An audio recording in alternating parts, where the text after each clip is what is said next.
BBC প্রবাহে আপনাদের সবাইকে স্বাগত জানাচ্ছি। আমি শারমিন রমা। শুরুতেই দেখে নেব আজ কি থাকছে। আলোচনার প্রস্তাব প্রত্যাখ্যান, মধ্যপ্রাচ্যের মার্কিন ঘাঁটিতে হামলা চালিয়ে যাওয়ার ঘোষণা তেহরানের, তোপের মুখে নেতানিয়াহুকে যুদ্ধ বন্ধের সময় বেঁধে দিল ওয়াশিংটন। হরমুজ প্রণালী দিয়ে তেলবাহী ট্যাঙ্কার চলাচলের নতুন শর্ত দিল আইআরজিসি, জ্বালানি মূল্য পরিশোধ করতে হবে চীনা মুদ্রায়, যুদ্ধের মাঠে বেইজিংয়ের চমক। ইসরায়েলের দিকে একযোগে 30টি ক্ষেপণাস্ত্র ছুড়ল ইসলামী বিপ্লবী গার্ড, পাল্টাপাল্টি হামলায় রাতভর মধ্যপ্রাচ্যের আকাশে মিসাইল বৃষ্টি, যুদ্ধ বন্ধে বিশ্ব নেতাদের আহ্বান।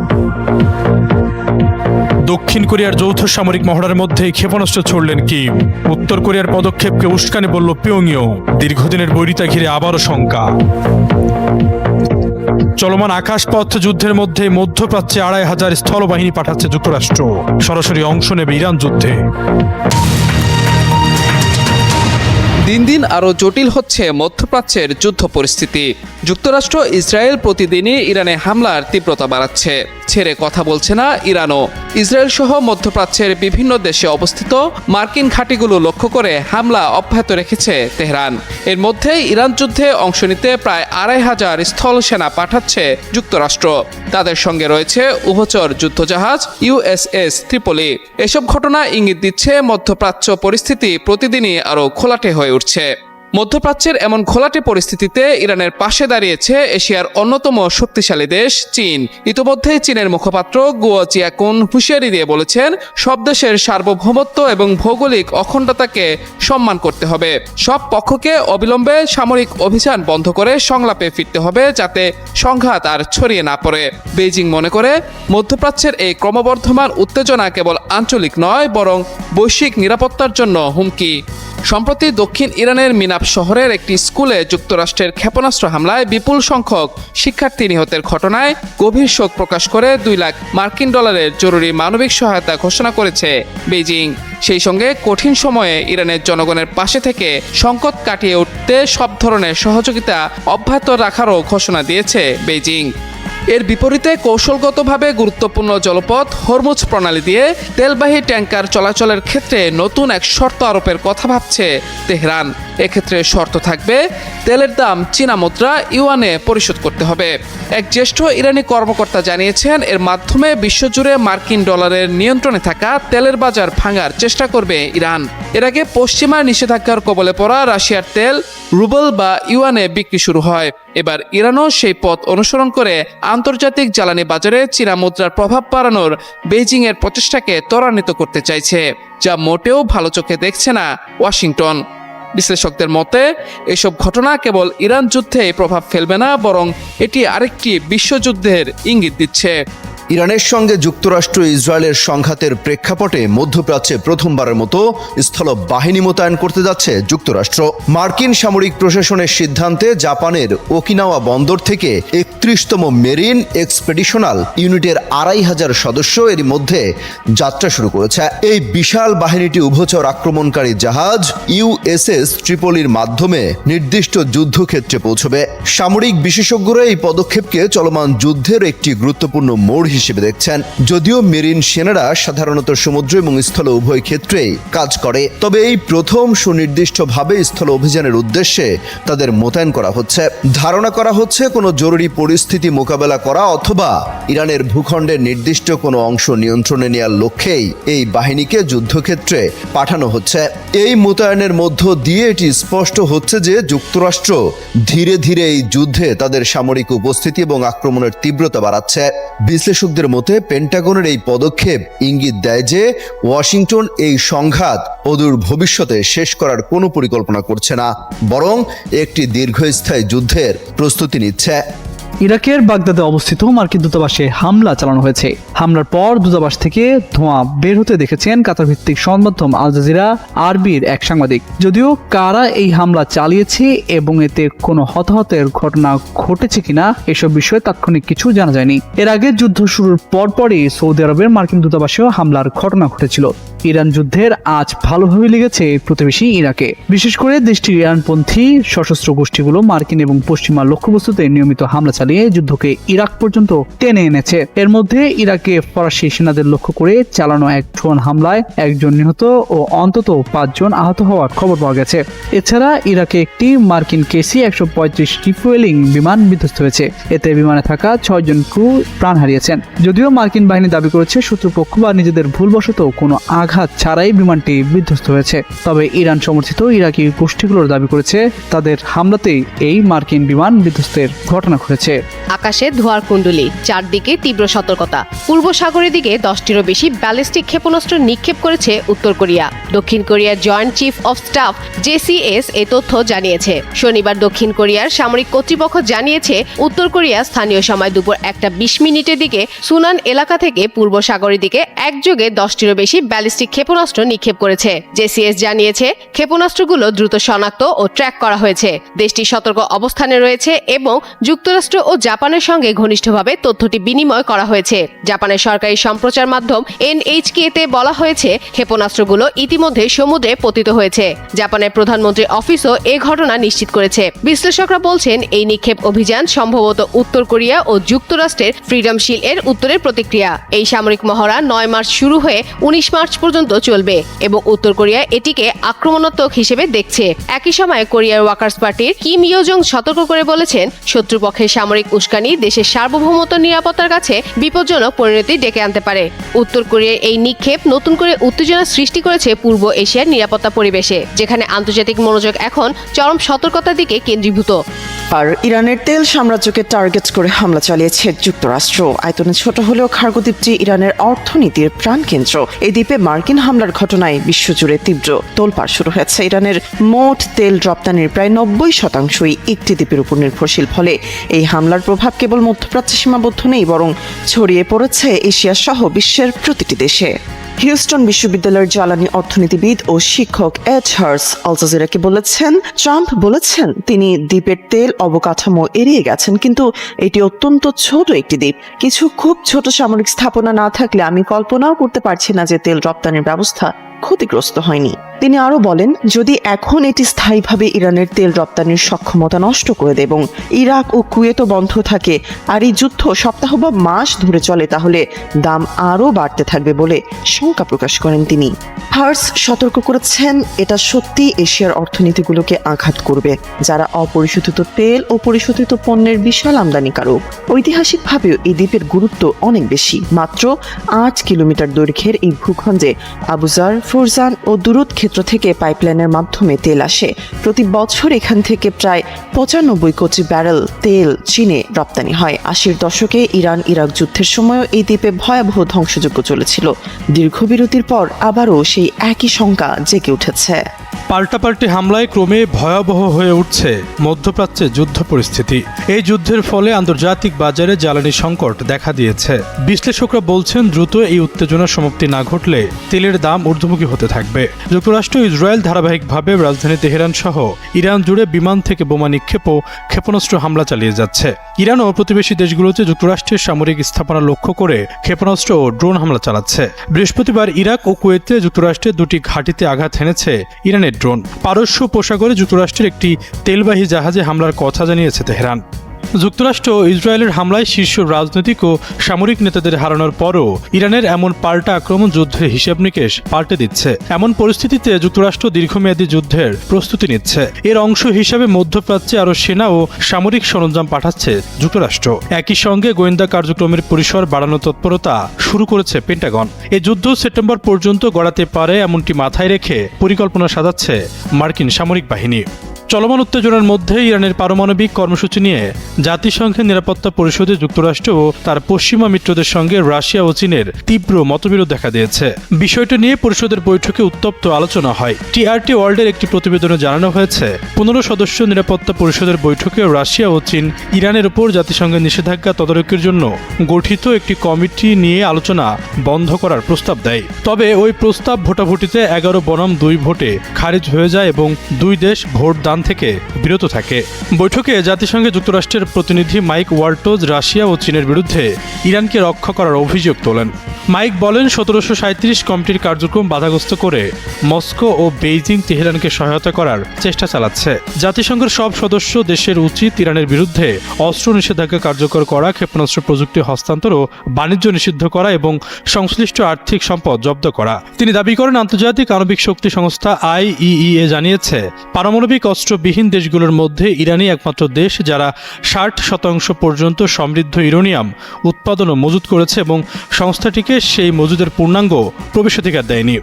অন্যদিকে রাশিয়ার জাতিসংঘের রাষ্ট্রদূত ভ্যাসিলি নেবেনজিয়া যুক্তরাষ্ট্রের অভিযোগ প্রত্যাখ্যান করে বলেন ইরানের পারমাণবিক কর্মসূচি নিয়ে অযথা আতঙ্ক ছড়ানো হচ্ছে।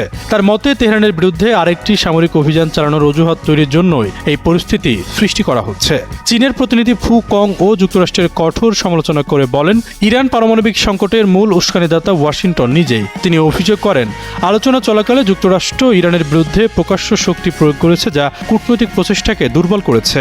এ বিষয়ে ইরানের রাষ্ট্রদূত আমির সাইদ ইরাভানি বলেন ইরানের পারমাণবিক কর্মসূচি সবসময় শান্তিপূর্ণ উদ্দেশ্যে পরিচালিত হয়েছে। নতুন করে কোনো নিষেধাজ্ঞা আরোপের প্রচেষ্টা তেহরান গ্রহণ করবে না বলেও স্পষ্ট করেন।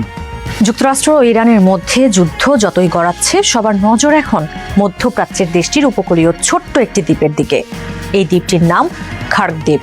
আয়তন মাত্র 7.7 বর্গ মাইল। কৌশলগতভাবে অত্যন্ত গুরুত্বপূর্ণ শিপিং রুট হরমুজ প্রণালীর উত্তর পশ্চিমে অবস্থিত দ্বীপটি। আকারে ছোট হলেও এটি ইরানের প্রধান তেল রপ্তানি টার্মিনাল। দেশটির অপরিশোধিত তেল রপ্তানি প্রায় 94% হয় এই দ্বীপ থেকে, যার বড় অংশই যায় চীনে। ইরানের মূল তেল রপ্তানি টার্মিনালটির অবস্থানও এই দ্বীপে।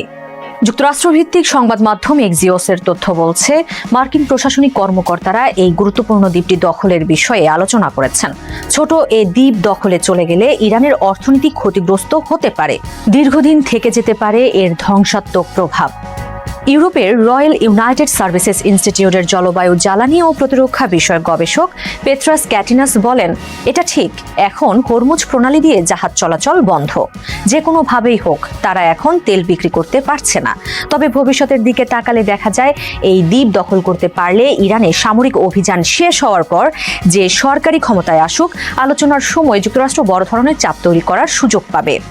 ইরানের ইসলামী বিপ্লবী গার্ড বাহিনী IRGC হরমুজ প্রণালীর সম্পূর্ণ নিয়ন্ত্রণ নেওয়ার পর থেকে এই প্রণালী দিয়ে জাহাজ চলাচল প্রায় বন্ধ হয়ে গেছে। এতে বৈশ্বিক সরবরাহ শৃঙ্খল মারাত্মকভাবে ক্ষতিগ্রস্ত হচ্ছে। বিশেষজ্ঞরা সতর্ক করে বলেছেন এই পরিস্থিতি দীর্ঘস্থায়ী হলে সারা বিশ্বের অর্থনীতির উপর পড়তে পারে ধ্বংসাত্মক প্রভাব। ট্রাম্প ইরানে হামলা চালানোর আগে চলতি বছরের জানুয়ারিতে আমেরিকান এন্টারপ্রাইজ ইনস্টিটিউটের জন্য একটি নিবন্ধ লিখিয়েছিলেন পেন্টাগনের সাবেক কর্মকর্তা মাইকেল রুবিন। তিনি বলেছিলেন ট্রাম্প যদি খার্ক দ্বীপটি ধ্বংস না করে দখল করেন তাহলে ইরান সরকার আর কখনো তাদের আমলা ও সেনাদের বেতন দিতে পারবে না। নিবন্ধে আরো বলা হয় অবশ্যই IRGC খার্ক দ্বীপে ক্ষেপণাস্ত্র হামলা চালাতে পারে, কিন্তু এতে তারা বড় বিপদে পড়বে। শুধু যে ট্রাম্প প্রতিশোধ নেবেন তা নয়, এমনটা হলে কয়েক মাসের জন্য ইরানের তেল রপ্তানি বন্ধ হয়ে যাবে, তারা বেতনও পরিশোধ করতে পারবে না। অন্য বিশ্লেষকেরা বলছেন খার্ক দ্বীপকে দর কষাকষির হাতিয়ার হিসেবে ব্যবহার করা হতে পারে, কারণ ইরান সরকারের বাজেটে প্রায় 40% আসে তেল রপ্তানি থেকে। যদিও দ্বীপটি দখল করা হলে মার্কিন ও ইসরায়েলি সেনারা আরও বেশি করে ইরানি বাহিনীর হামলার ঝুঁকিতে পড়বে। তেল বিষয়ক বিশ্লেষক তামাস ভার্গা বলেন প্রেসিডেন্ট ট্রাম্প যদি অত্যন্ত গুরুত্বপূর্ণ এই কেন্দ্রটি দখল করার সিদ্ধান্ত নেন তাহলে তা হবে ইরানের শাসক গোষ্ঠীর জন্য এক গভীর ধাক্কা, কারণ এতে তারা তাদের রাজস্বের একটি গুরুত্বপূর্ণ উৎস হারাবে। এ ধরনের পদক্ষেপ চলতি বছরের শুরুতে ভেনেজুয়েলায় যুক্তরাষ্ট্রের হস্তক্ষেপের কথাই মনে করিয়ে দেবে। তখন মার্কিন বাহিনী কার্যত সেখানকার তেল খাতের ওপর নিয়ন্ত্রণ প্রতিষ্ঠা করেছিল। দ্বীপটিতে এর আগেও হামলা হয়েছিল। 1984 সালে ইরান ও ইরাকের মধ্যে সংঘাত চলাকালে ইরাকি নেতা সাদ্দাম হোসেন এখানে হামলা চালান। এই হামলা দুই দেশের মধ্যে ট্যাঙ্কার যুদ্ধের সূচনা করেছিল। তবে এবারই প্রথম যে খার্ক দ্বীপ ডোনাল্ড ট্রাম্পের নজরে এসেছে তা নয়। প্রায় 40 বছর আগে নিজের বই the art of the deal এর ব্যবসায়িক প্রচার চালানোর সময় দ্য গার্ডিয়ানকে তিনি এক সাক্ষাৎকার দিয়েছিলেন। সেখানে তিনি দ্বীপটি নিয়ে মন্তব্য করেছিলেন। 1988 সালে ইরান ইরাক যুদ্ধ চলাকালে দেওয়া ওই সাক্ষাৎকারে ট্রাম্প বলেছিলেন ইরান মানসিকভাবে আমাদের ওপর দমন পীড়ন চালাচ্ছে, আমাদের বোকা বানাচ্ছে। আমাদের কোনো সেনা বা জাহাজের দিকে একটি গুলি ছোড়া হলেই আমি খার্ক দ্বীপের ওপর আক্রমণ করব, আমি দ্বীপটি দখল করব। ইউক্রেন যুদ্ধ শুরুর পর রাশিয়ার তেলের ওপর একের পর এক কঠোর নিষেধাজ্ঞা দিয়েছিল যুক্তরাষ্ট্র, কিন্তু হঠাৎই সেই অবস্থান থেকে সরে আসার ঘোষণা দিয়েছে ওয়াশিংটন। সমুদ্রপথে থাকা রাশিয়ার তেল ও পেট্রোলিয়ামজাত পণ্য কেনার ক্ষেত্রে কড়াকড়ি কিছুটা শিথিল করেছে ট্রাম্প প্রশাসন। কিন্তু কেনই ইউটার্ন, আর কেনই বা ইউরোপের মিত্ররা এই সিদ্ধান্তে ক্ষুব্ধ? যুক্তরাষ্ট্রের ট্রেজারি সেক্রেটারি স্কট বেসেন্ট একে একটি স্বল্পমেয়াদী ব্যবস্থা হিসেবে বর্ণনা করেছেন। এর মূল কারণ মধ্যপ্রাচ্যের অস্থিরতা, বিশেষ করে ইসরায়েল ও ইরানের মধ্যে চলমান সংঘাতের ফলে বিশ্ববাজারে জ্বালানি সরবরাহে বড় ধরনের সংকট তৈরি হয়েছে। কৌশলগতভাবে গুরুত্বপূর্ণ হরমুজ প্রণালী কার্যত বন্ধ থাকায় তেলের দাম আকাশচুম্বী হওয়ার উপক্রম হয়েছে। বিশ্ববাজারে জ্বালানি তেলের স্থিতিশীলতা বজায় রাখতেই রাশিয়ার উপর থেকে এই কড়াকড়ি সাময়িকভাবে কমানো হয়েছে। কিন্তু প্রশ্ন উঠছে, এই পদক্ষেপে কি আদৌ কাজ হচ্ছে? নিষেধাজ্ঞা শিথিলের ঘোষণার পরও তেলের দাম ব্যারেল প্রতি $100 আশেপাশেই ঘুরপাক খাচ্ছে।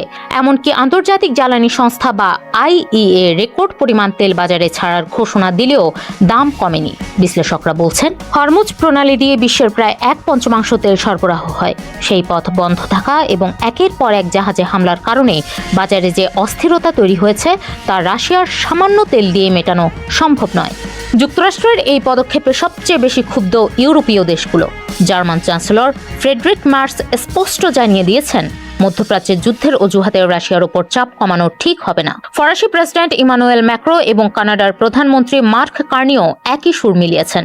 তাদের আশঙ্কা, এই সুযোগে রাশিয়ার শ্যাডো ফ্লেট বা ছায়া জাহাজগুলো সক্রিয় হয়ে উঠবে এবং পুতিন সরকার বিপুল পরিমাণ অর্থ উপার্জনের সুযোগ পাবে।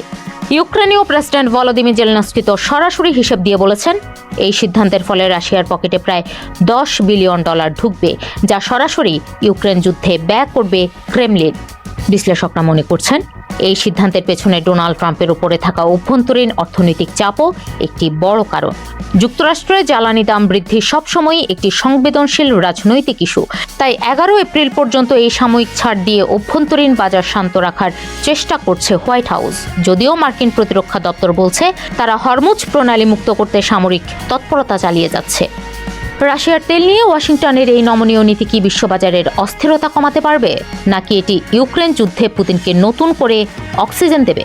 পশ্চিমা মিত্রদের মধ্যে তৈরি হওয়া এই ফাটল শেষ পর্যন্ত কোন দিকে মোড় নেয়, এখন সেটাই দেখার বিষয়। ইরানে যুদ্ধ বাঁধিয়ে ঘরে বাইরে তীব্র সমালোচনার মুখে মার্কিন প্রেসিডেন্ট ডোনাল্ড ট্রাম্প। খোদ যুক্তরাষ্ট্রেই প্রকাশ্যে তাকে পুতিনের পোষা কুকুর বলে কটাক্ষ করা হচ্ছে। বিশ্লেষকরা বলছেন, কৌশলগত পরাজয়ের দিকে ধাবিত হচ্ছেন ট্রাম্প। আর সেই হতাশা ঢাকতে ইরানের খার্ক দ্বীপে নজিরবিহীন হামলা চালিয়েছেন তিনি। এই প্রেক্ষাপটে ট্রাম্পও জানিয়েছেন, নোবেল শান্তি পুরস্কারের প্রতি আরও আগ্রহ নেই তার। তবে কি মধ্যবর্তী নির্বাচনেই নিজের চূড়ান্ত পরিণতি দেখতে পাচ্ছেন মার্কিন প্রেসিডেন্ট? কি অপেক্ষা করছে তার ভাগ্যে?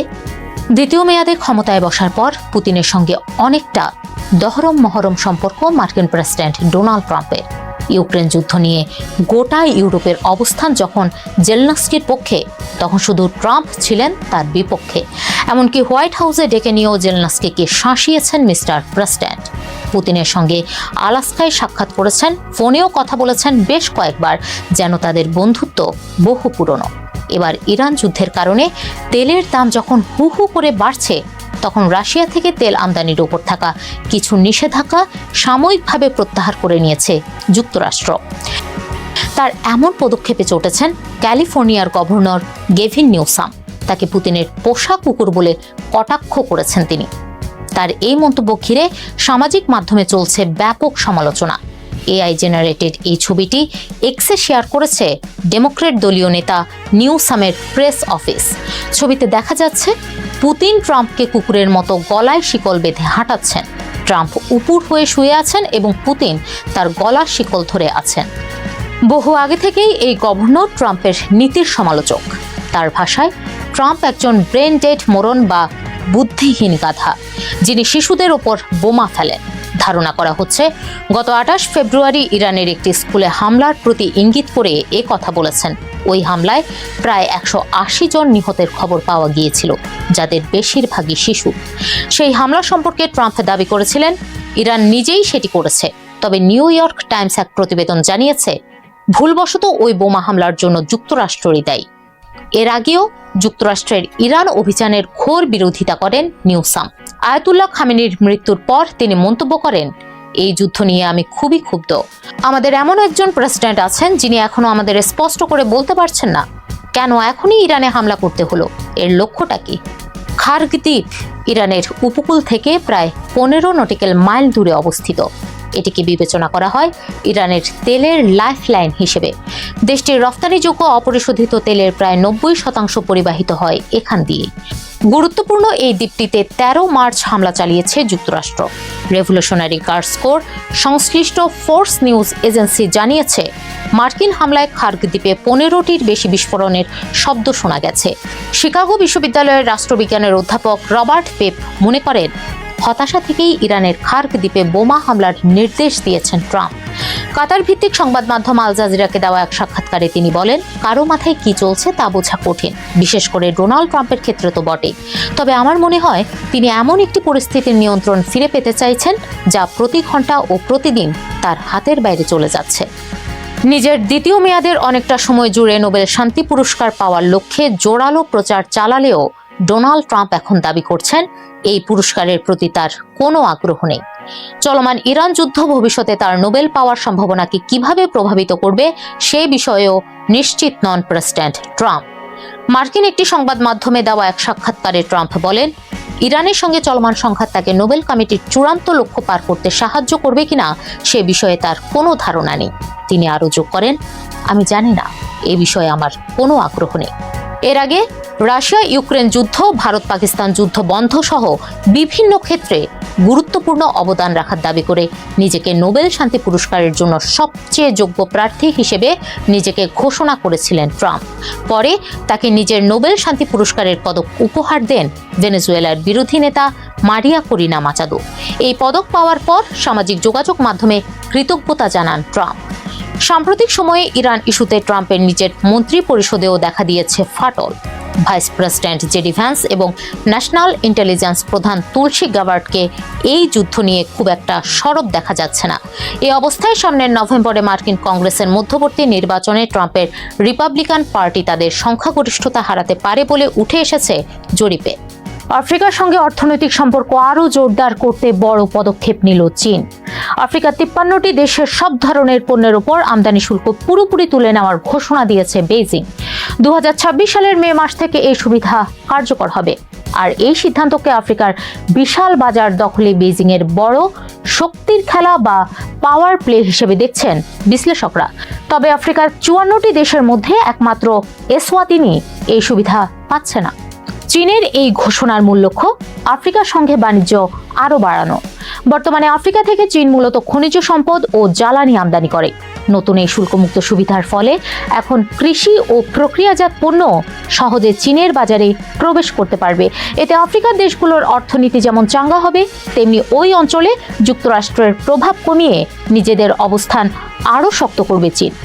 শুল্কমুক্ত সুবিধার ফলে সবচেয়ে বেশি লাভবান হবে নাইজেরিয়া, কেনিয়া, ইথিওপিয়া ও দক্ষিণ আফ্রিকার মতো দেশগুলো। এতদিন চীনের বাজারে পণ্য পাঠাতে গিয়ে তাদের মোটা অঙ্কের শুল্ক গুনতে হতো। এখন সেই শুল্কমুক্ত সুবিধার ফলে চীনা বিনিয়োগকারীরাও আফ্রিকায় কলকারখানা স্থাপনে আরও আগ্রহী হবেন, যা ওই মহাদেশে কর্মসংস্থান বাড়াবে। আফ্রিকার 54টি দেশের মধ্যে শুধু এসওয়াতিনিকে কেন বাদ দেওয়া হলো? এই প্রশ্ন এখন মুখে মুখে। এর উত্তরটি যতটা না বাণিজ্যিক, তার চেয়ে বেশি রাজনৈতিক। প্রথমত তাইওয়ান ইস্যু। এসওয়াতিনি আফ্রিকার একমাত্র দেশ যারা তাইওয়ানকে স্বাধীন রাষ্ট্র হিসেবে স্বীকৃতি দিয়েছে এবং দেশটির সঙ্গে আনুষ্ঠানিক কূটনৈতিক সম্পর্ক রেখেছে। দ্বিতীয়ত, বেইজিংয়ের এক চীন নীতি। বেইজিং শুরু থেকেই স্পষ্ট করে দিয়েছে যারা তাইওয়ানের সঙ্গে সম্পর্ক রাখবে তারা কোনো বিশেষ সুবিধা পাবে না, তাই দেশটিকে এই পুরস্কার থেকে বাদ দেওয়া হয়েছে। তৃতীয়ত, কূটনৈতিক চাপ সৃষ্টি। চীন এই পদক্ষেপের মাধ্যমে এসওয়াতিনির ওপর পরোক্ষ চাপ তৈরি করছে, যাতে দেশটি তাইওয়ানের সঙ্গে সম্পর্ক ছিন্ন করে বেইজিংয়ের সাথে যোগ দেয়। এসওয়াতিনির এই বাদ পড়া দক্ষিণ আফ্রিকার অন্যান্য দেশের জন্য দুশ্চিন্তার কারণ হয়ে দাঁড়িয়েছে, কারণ তারা সবাই একটি কাস্টমস ইউনিয়নের সদস্য। জোটটি হলো সাউদার্ন আফ্রিকান কাস্টমস ইউনিয়ন।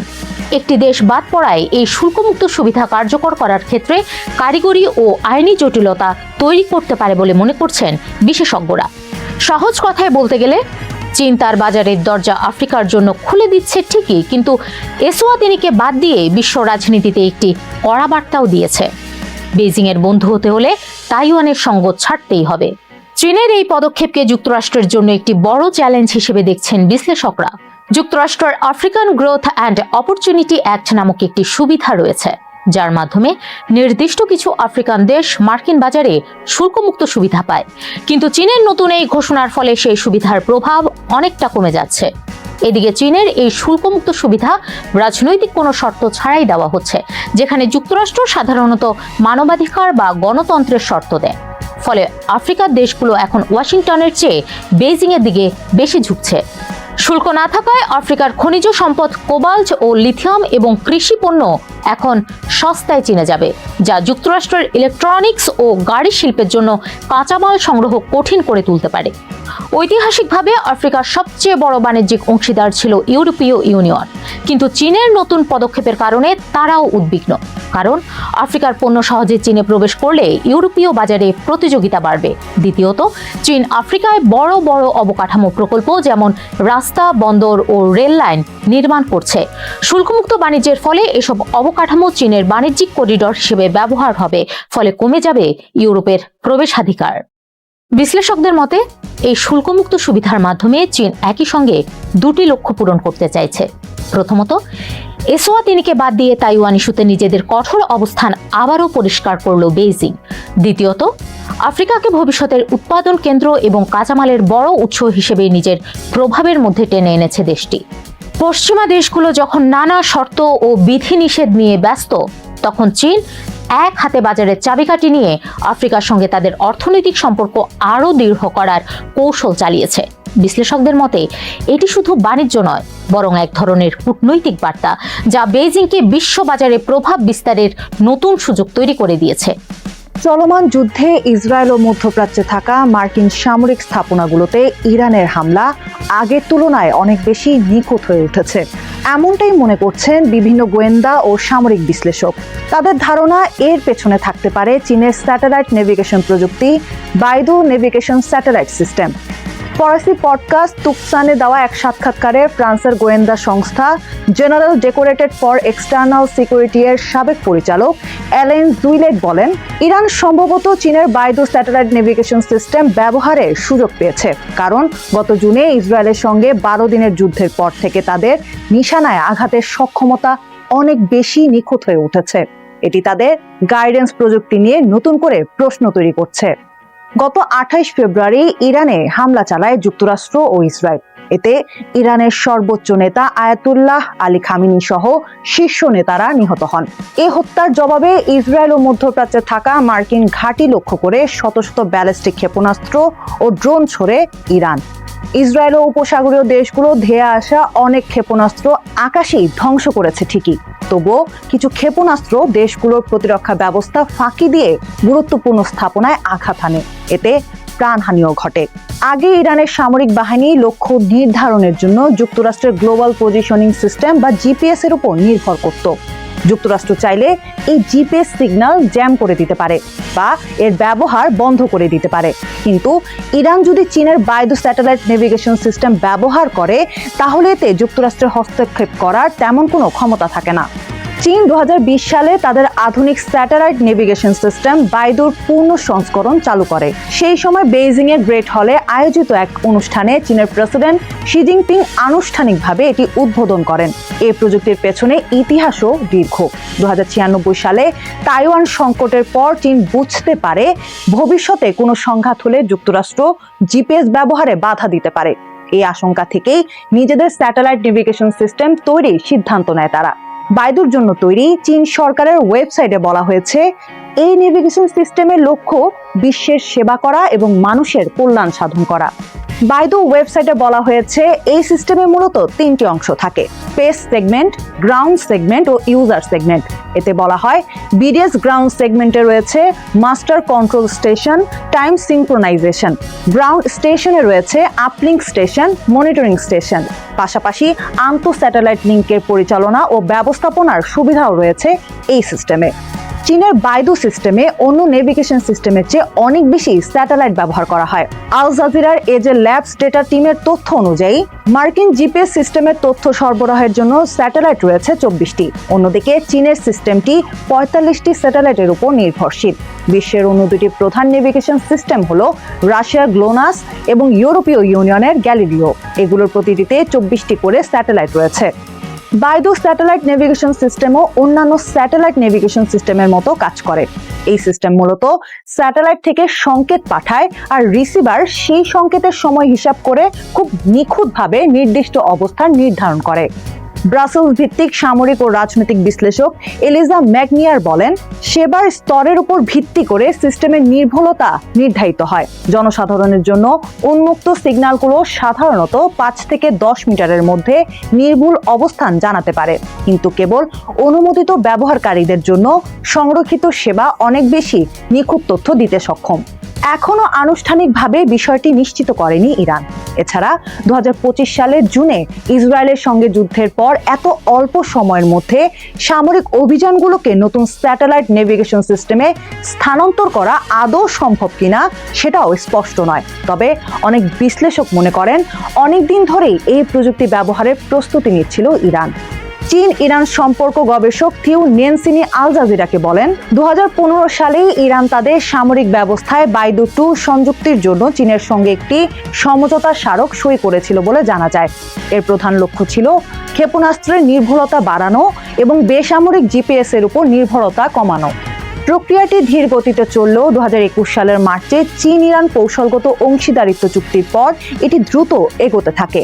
তখন চীন সম্ভবত ইরানকে বাইদুর এনক্রিপ্টেড সামরিক সংকেত ব্যবহারের অনুমতি দেয়। এর ফলে ইরান ধীরে ধীরে ক্ষেপণাস্ত্র ও ড্রোনের গাইডেন্স প্রযুক্তিতে বাইদু সিস্টেম যুক্ত করতে শুরু করে। বিশ্লেষকদের ধারণা, 2024 সালের এপ্রিলে ইসরায়েলে ইরানের প্রথম ক্ষেপণাস্ত্র হামলার নির্ভুলতা দেখে বোঝা যায় বাইদু সিস্টেম এতে বড় ভূমিকা রেখেছে। 2025 সালের জুনে ইরান পুরো ব্যবস্থাকে বাইদুতে স্থানান্তর শেষ করে, যেখানে পরিবহন ও লজিস্টিক্সের মতো বেসামরিক ক্ষেত্র অন্তর্ভুক্ত ছিল। 12 দিনের যুদ্ধের ঠিক পরপরই এই পরিবর্তন আসে, কারণ ওই সময় জিপিএস এর ব্যাঘাতের কারণে ক্ষেপণাস্ত্র, ড্রোন এবং বেসামরিক উড়োজাহাজ ও জাহাজের চলাচলে সমস্যা দেখা দিয়েছিল। নেনসিনি বলেন, বাইদু ব্যবহারের এই পদক্ষেপ ইরানের দীর্ঘদিনের উদ্বেগের প্রতিফলন। এটি প্রমাণ করে প্রযুক্তি ব্যবহার করে ভবিষ্যতের যুদ্ধের গতিপথ ঠিক করার জন্য কতটা সচেতন ইরান। 12 দিনের যুদ্ধ ছিল এই পরিবর্তনের টার্নিং পয়েন্ট, যা তেহরানকে দ্রুত পুরোপুরি বাইদুমুখী করেছিল। বিশ্লেষকদের মতে, ইরান সত্যিই বাইদু প্রযুক্তি ব্যবহার করলে তা যুদ্ধের মোড় ঘুরিয়ে দেওয়ার মতো একটি বিষয়। বিশ্লেষক এলিজা ম্যাগনিয়ার বলেন, স্যাটেলাইট নেভিগেশন প্রযুক্তি আধুনিক যুদ্ধের চেহারা বদলে দিয়েছে। আগে নিখুঁত আঘাত হানার ক্ষমতা ছিল কয়েকটি শক্তিধর দেশের হাতে, এখন সেই ক্ষমতা আরো বিস্তৃত হয়েছে। দূরপাল্লার অস্ত্রগুলো যখন আরো নির্ভুল ও প্রতিরক্ষায় এড়াতে সক্ষম হয়ে উঠছে, তখন সমসাময়িক যুদ্ধের প্রযুক্তিগত ভিত্তি তৈরি করতে বাইদুর মতো স্যাটেলাইট নেভিগেশন সিস্টেমগুলোর গুরুত্বপূর্ণ ভূমিকা থাকবে। চীন ইরান সম্পর্ক বিশেষজ্ঞ নেনসিনি মনে করেন, এই পরিস্থিতি মধ্যপ্রাচ্যের অনেক দেশকে জিপিএস এর উপর নির্ভরতা নিয়ে নতুন করে ভাবতে বাধ্য করতে পারে, বিশেষ করে যারা এখন ইরানি ক্ষেপণাস্ত্রের লক্ষ্যবস্তু। চলমান যুদ্ধ চীনের জন্য গুরুত্বপূর্ণ, কারণ এই সংঘাতে যুক্তরাষ্ট্র সরাসরি জড়িত। ফলে নিজেদের নজরদারি স্যাটেলাইট ব্যবহার করে মার্কিন যুদ্ধবিমান, ক্ষেপণাস্ত্র প্রতিরক্ষা ব্যবস্থা এবং আধুনিক অস্ত্রের কার্যকারিতা সম্পর্কে গুরুত্বপূর্ণ তথ্য সংগ্রহ করতে পারে চীন। বিশেষভাবে যুক্তরাষ্ট্রের F-35 লাইটনিং II ফাইটার জেটের বিরুদ্ধে তাদের প্রযুক্তি কতটা কার্যকর তার বোঝার সুযোগ পাচ্ছে বেইজিং। সবাইকে শুভকামনা জানিয়ে আমি শারমিন রমাজ এখানেই বিদায় নিচ্ছি। ভালো থাকবেন।